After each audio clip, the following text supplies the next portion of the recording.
अपना मन, अपना दिल, अपना हृदय परमात्मा को दे। और जिस दिन तुम परमात्मा को पहचान लो, उस दिन परमात्मा तुम्हारा और तुम परमात्मा का। यहाँ इतनी ये दतिया की माताएं हैं, बहुत चतुर हैं। इधर साइड की माताएं बहुत चतुर। इधर की माताएं इतनी चतुर होती हैं कि शादी विवाह में अगर गणेश जी नहीं मिलते हैं तो ये गोबर का और मिट्टी का गणेश बनाकर मटकी पे रखकर पूजन कर देती हैं। और मिट्टी का भी गणेश नहीं मिलता, गोबर का भी गणेश नहीं मिलता, तो यहाँ की माता इतनी विद्वान है कि गुड़ की ढेली को तोड़कर आधी ढेली का गणेश जी बना देती और आधी ढेली का भोग लगा देती। और गणेश सरकार सही है, यहाँ की माता इतनी विद्वान है कि गुड़ की ढेली को, आधी ढेली को फोड़कर गणेश जी बना देगी और आधी को, हमारे यहाँ महाराष्ट्र में भी कहते हैं महाराज, गुलाचा गणपति और गुलाचा मेवा, मतलब गुड़ का ही गणपति और गुड़ का ही नैवेद्य भगवान को भोग लगा। दतिया की माताएं भी इतनी विद्वान है। जब गणेश जी नहीं मिलते, गोबर नहीं मिला, मिट्टी नहीं मिली, शादी के समय पर तुरंत घर की जो बुजुर्ग माँ होती है वो कह देती है गुड़ की खोड़ी रखिए ना, आधा टुकड़ा तोड़ मटकी पे रख दे, गणेश जी हो गए। भोग लगाने के लिए कुछ भी नहीं है ना, जो आधा गुड़ का टुकड़ा है ना उसी को भोग लगा दो। क्यों? गुलाचा गणपति और गुलाचा नैवेद्य, भगवान गणेश भी यही है और भोग भी उनका यही। ये हमको पहचानना। बूढ़ी माता पहचान गई कि गुड़ की ढेली में गणपति है और पूरे शादी में वो गुड़ का गणेश पूजाता रहा, पूजाता रहा, पूजाता रहा। और गणेश जी भी आशीर्वाद देते रहे, क्योंकि वो बूढ़ी माँ ने पहचान लिया कि मैं गुड़ की ढेली में भी हूँ। जिस दिन हम पहचान गए कि ये जितने आए हैं और जितने भगवान के भजन करने वाले हैं, संसार में रहने वाला जलचर, थलचर, वायुचर, जितने जीव हैं, जिस दिन हम पहचान गए कि इनके अंदर भगवान है और सब में परमात्मा समाया है, उस दिन मेरे शंकर को मिलने में देरी नहीं लगेगी, वो मिल जाए। गुलाचा गणपति और गुलाचा आधा ये हम समझ नहीं पा रहे हैं भगवान।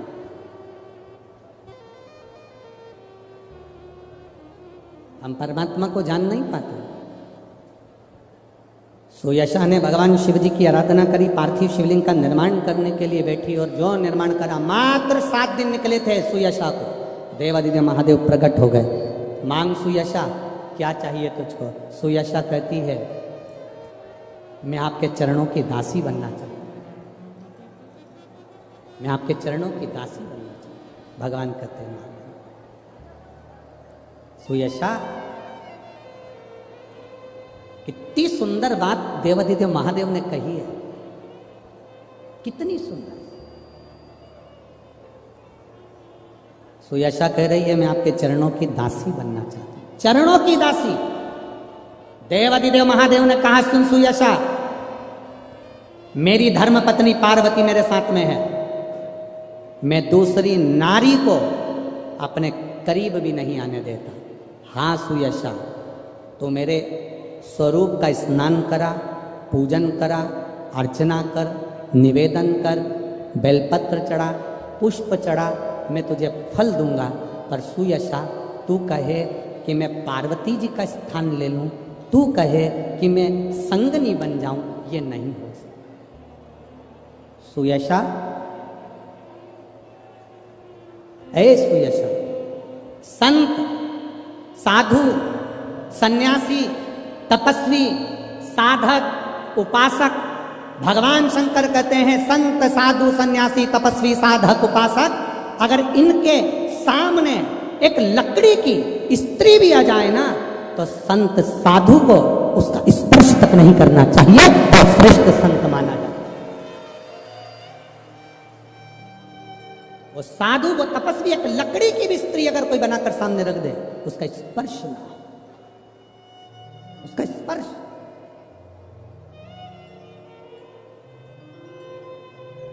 आप लोगों को थोड़ा सा बुरा जरूर लगता है, पर महाराज जी हम जब सीहोर से चलते हैं तो एक फॉर्म भरवाते हैं। हम वहाँ से चलने पर एक फॉर्म भरवाते हैं कि व्यासपीठ पर या हमसे कोई मिलने आएगा तो चरण नहीं छुएगा, ना स्त्री छुए ना पुरुष छुए, क्योंकि पुरुष छुएगा तो उसको देखकर स्त्री छूती है। नारी चरण ना छुए, अगर नारी को चरण छूना है तो अपने पति के और घर के माता पिता के छुए, इसके सिवाय ना छुए।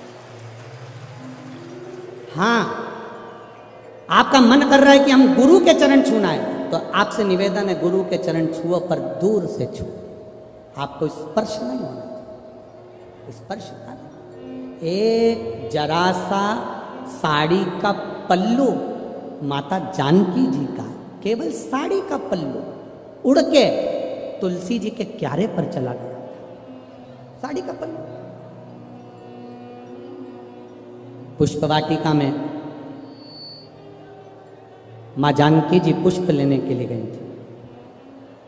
उसी समय पर गुरु बाबा ने जनकपुरी में राम जी को भी भेज दिया था, जाओ जरा पुष्प लेकर आओ। राम जी सीता जी को देख लिए, सीता जी राम जी को देख ली, और पुष्प लाने के लिए गुरु बाबा ने भेजा था। जब बाबा जी ने पुष्प लाने के लिए भेजा और पुष्प लेने के लिए राघव जी जब गए तो पुष्प लेकर, तुलसी के दल लेकर वो आ गए। तुलसी के दल भी ले आए और पुष्प भी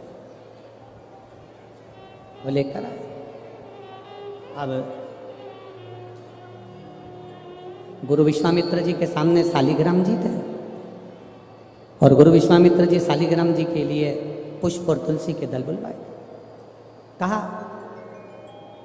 लाओ जरा, राम जी तुलसी लिया है, पुष्प लिया है। विश्वामित्र जी के सामने, गुरु जी के सामने कह दिया, गुरुदेव ये पुष्प, ये तुलसी के दल, ये पुष्प हैं, ये तुलसी के दल।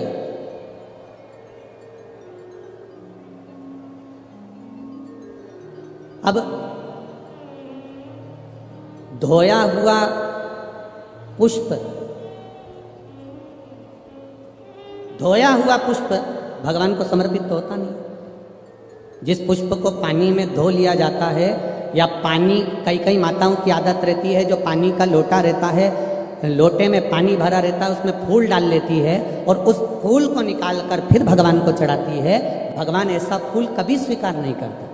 बाल्टी में पानी भरा है, तुम गई बगीचे से फूल बाल्टी में डाल लिए, बाल्टी में पानी भरा था, उस पानी में फूल गिर गए, तुमने वो फूल महादेव को चढ़ाए, देवताओं को चढ़ाए, वो भगवान स्वीकार नहीं करता। क्यों नहीं करता? क्योंकि जल के पात्र में जल भरा हुआ है, उसमें अगर आप फूल डाल दोगे तो जो जल भरा है उस जल नारायण को वो फूल चढ़ चुके हैं। अब वो फूल तुम दूसरे देवता को नहीं चढ़ा सकते, क्योंकि चढ़ाया फूल कैसे चढ़ाओगे? तो हमारे यहाँ सनातन धर्म में धोया हुआ फूल, पात्र में जल भरा है और जल में पड़ा हुआ फूल भगवान को समर्पित नहीं होता। तो जैसे ही गुरु बाबा के सामने पुष्प आए और गुरु जी के हाथ में जैसे ही पुष्प आए तो वो फूल गीले थे। अब पुष्प जब गीले थे तो उन्होंने पूछा, विश्वामित्र जी ने, गुरु बाबा ने, गुरु जी ने पूछा, राम जी, राघव जी, ये फूल जो तुमने हमको दिए हैं, ये पुष्प जो तुमने हमको समर्पित किए हैं, ये पुष्प तो गीले हैं। राम जी ने कहा, प्रभु मालूम नहीं, हमने तो इनको धोया भी नहीं है, क्योंकि हम जानते हैं कि धोया हुआ पुष्प समर्पित नहीं होता, तो फिर ये गीले क्यों है? विश्वामित्र बाबा ने तुलसी की मंजरी को उठाया, तुलसी के दल को उठाया, शालिग्राम भगवान को चढ़ाने के लिए विश्वामित्र जी हाथ आगे बढ़ाने लगे। तुलसी की मंजरी, तुलसी के दल विश्वामित्र बाबा के हाथ से चिपक गए, चढ़ने को तैयार नहीं हो रहे। पूछा बाबा ने, तुलसी तुम आज नारायण पर नहीं चढ़ रही हो, शालिग्राम भगवान पर तुम तुलसी समर्पित नहीं हो रही है, क्या हो गया तुमको? तुलसा जी कहती हैं, गुरुदेव तुलसी के क्यारे में हम सारी बहनें एक साथ बड़ी हुई हैं, तुलसी का पौधा लगकर हम एक साथ बड़ी हुई, पर माता जानकी जी जब बगीचे में घूम रही थी तो उनके वस्त्र हमारे पौधे पर आ गया और उनके चलने से सीता जी के पल्लू के उस चीर से हमारे कुछ पत्ते टूटकर जमीन पर गिर गए। जब ये कुछ पत्ते जमीन पर गिर गए इसलिए हमें रोना आ रहा है, यही कारण है कि हम आंख से आंसू बहा रहे हैं, यही कारण है कि हम रो रहे हैं। विश्वामित्र जी ने कहा कि राम जी जाओ, जानकी जी से कहो कि जो तुलसी के पत्ते भूमि पर पड़े हैं उन पत्तों को वापस वृक्ष से, वापस डाली से जोड़े। जाओ जरा बोलो।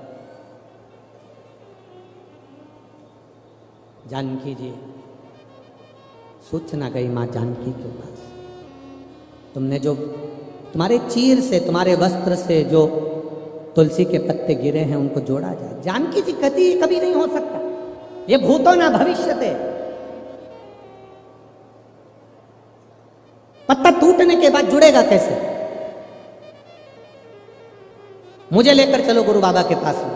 गुरु विश्वामित्र जी के चरणों में जानकी जी निवेदन कर रही हैं हाथ जोड़कर, बाबा गलती हो गई मुझसे, पर पत्ता नहीं जोड़ सकती मैं, पत्ता नहीं।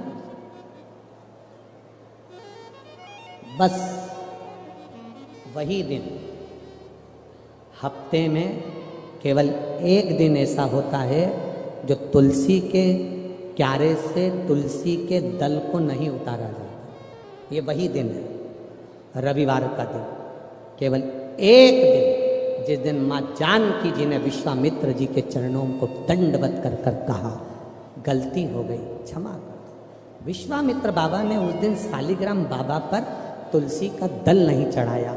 हमारे आज भी वो दिन रविवार का आज तक गिना जाता है, इसलिए रविवार के दिन तुलसी का दल नहीं तोड़ा जाता, इसलिए तुलसी के दल को तोड़ते नहीं है। जो नीचे पड़ा था, जानकी जी के पल्लू से जो दल नीचे गिर गए थे, जो तुलसी के पत्ते नीचे गिर गए थे, बाबा ने राघव जी को भेजकर वो पत्ते बुलवाए और वो पत्ते, वो तुलसी के दल शालिग्राम भगवान पर चढ़ाए। इसलिए रविवार के दिन जो पत्ते गिरे रहते हैं उन पत्तों को हम भगवान को समर्पित कर सकते हैं।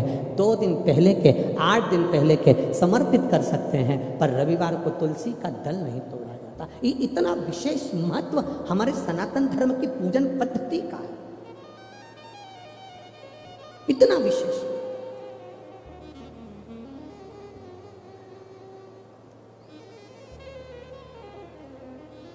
सुयशा के सामने देवाधिदेव महादेव प्रकट हो गए।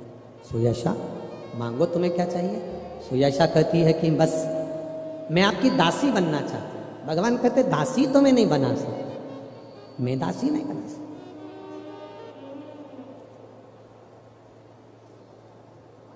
बहू लेकर आओ ना। बहू को अगर घर में लेकर आ रहे हो तो ये समझकर मत लाना कि मेरे घर का पूरा काम करेगी, सारा काम संभालेगी ना। तुम्हारे मुख पर सबसे पहला शब्द होना चाहिए मेरी बहू नहीं आ रही है, मेरी बेटी आ रही है। और जैसी घर में बेटी रहती है, माँ के साथ में जितना बेटी कार्य करती है उतनी ही कार्य ये बेटी करेगी। मैं ज्यादा आस क्यों लगाऊं? किस लिए? हमारी सोच थोड़ा बदलना पड़ेगा। हाँ, हम बहुत सारे अरमान ले लेते हैं, नई बहू आ रही है, खूब खाना बना कर खिलाएगी। अब बहू आ तो गई, कपड़े उससे धुलवाओ ना। शब्द निकलते हैं बूढ़ी बूढ़ी माताओं के, बुजुर्ग माताओं के, घर में बहू आ गई है फिर भी घर ऐसा पड़ा है, सफाई कौन करेगा? अरे महाराज, बहू लेकर आए हो कि नौकरानी लेकर आए हो? बहू लाए हो ना तो उससे आस रखो, पर इतना याद रखना कि नौकर जैसा कर्म नहीं, एक प्रेम के संबोधन से बहू को अगर रिझाने का प्रयास करोगे तो वो बहू तुम्हारे लिए 24 घंटे खड़ी रहेगी। और जहां तुमने अपशब्दों से उसको तोलना प्रारंभ करा तो वो तुम्हारे सामने खड़ी नहीं रहेगी, वो तुम्हारे सामने सम्मुख में आएगी नहीं, तुम्हारे सामने पहुंचेगी नहीं, तुम्हारे सम्मुखता में नहीं पहुंचेगी। प्रेम के संबोधन से तोला। प्रेम का जो संबोधन है वो श्रेष्ठता का।